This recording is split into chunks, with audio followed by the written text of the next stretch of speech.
नाम शाहज़ेब है और मैं फ्रांस के शहर पेरिस में रहता हूँ। 4 साल पहले मैं अपने आबाई शहर गुजरावाला में एक कपड़े की दुकान पर मुलाजमत करता था।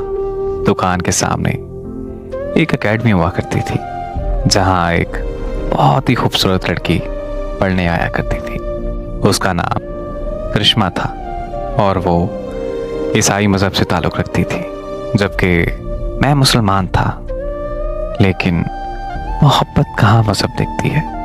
मुझे उससे सच्ची मोहब्बत हो गई थी, लेकिन मैं उससे बात करने से बहुत डरता था।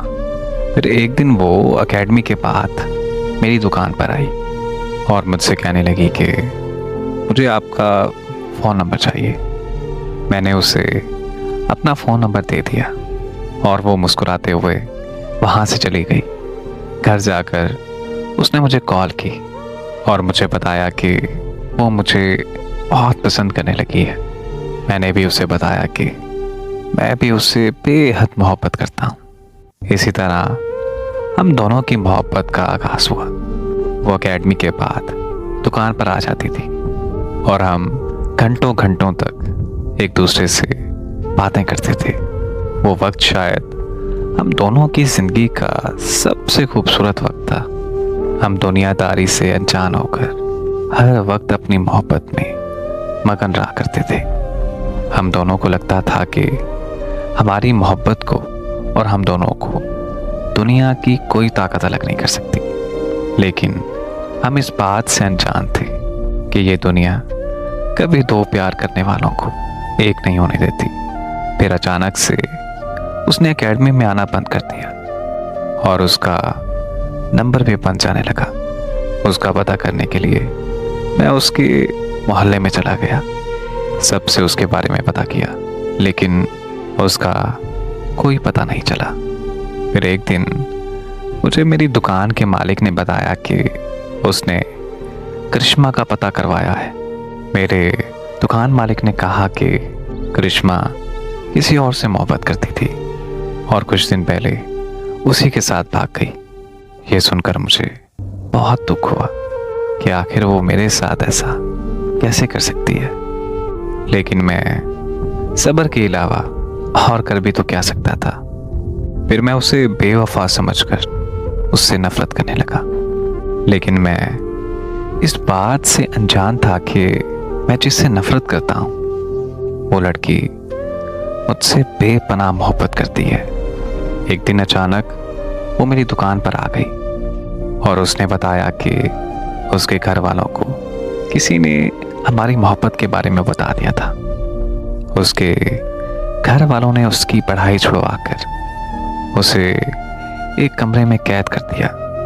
उसने कहा कि अब मेरे घर वाले मेरी शादी उसके कज़न के साथ करवाने लगे तो वो अपने घर से भाग गई। मैंने उसे कहा कि वो घर जाए और अपने घर वालों को जाकर समझाए, लेकिन उसने कहा कि अब मैं अपना घर छोड़ आई हूँ और अब मैं अपने घर वापस कभी नहीं जाऊँगी। बस अब दो ही हल हैं, या तो तुम मुझसे शादी कर लो या फिर मैं अपनी जान दे दूँगी। उसकी बात सुनते ही मैं उसे अपने साथ अपने घर ले आया, लेकिन मेरे घर वालों ने ये कहकर हमें घर से निकाल दिया कि वो एक ईसाई लड़की को अपने घर में कभी नहीं रख सकते।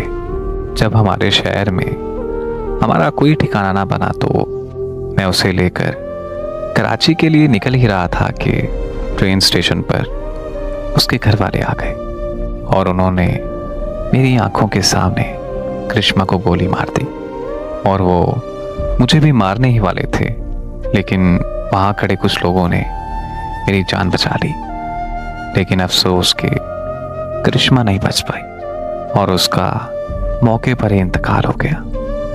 करिश्मा की मौत के बाद उसके घर वालों ने मुझ पर पुलिस केस करवा दिया कि मैंने करिश्मा को अगवा करके उसका कत्ल कर दिया है। तब मैं उनके घर वालों से करिश्मा की मौत का बदला लेना चाहता था।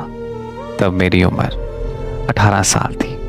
और कम उम्र होने की वजह से मेरी बात पर कोई यकीन करने के लिए तैयार ही नहीं था। सब यही समझ रहे थे कि मैंने ही करिश्मा का कत्ल किया है। यहाँ तक कि मेरे घर वाले भी मुझे ही कातिल समझते थे। लेकिन एक बात है कि मेरी ज़िंदगी में जो भी हो रहा था उसका जिम्मेदार सिर्फ और सिर्फ मेरा दुकान मालिक था।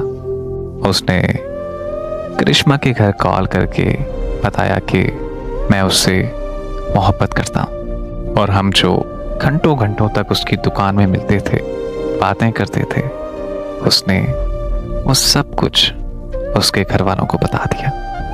पुलिस और करिश्मा के घर वाले मुझे ढूंढ रहे थे। मुल्क छोड़ने के अलावा मेरे पास और कोई रास्ता नहीं बचा था। फिर मेरे कराची के दोस्त ने मेरी मदद की और मैं गैर कानूनी तरीके से फ्रांस के शहर पेरिस में पहुंच गया। मैं अपने दुकान मालिक से और करिश्मा के घर वालों से करिश्मा की मौत का बदला तो नहीं ले पाया, लेकिन मैंने अपना बदला खुदा पर छोड़ दिया है और मुझे यकीन है कि मेरा अल्लाह उन्हें सज़ा ज़रूर देगा। ज़िंदगी में जो कुछ मेरे साथ हुआ है और जिस तरह से हुआ है, मेरी दुआ है कि अल्लाह पाक कभी किसी दुश्मन के साथ भी ऐसा ना करे।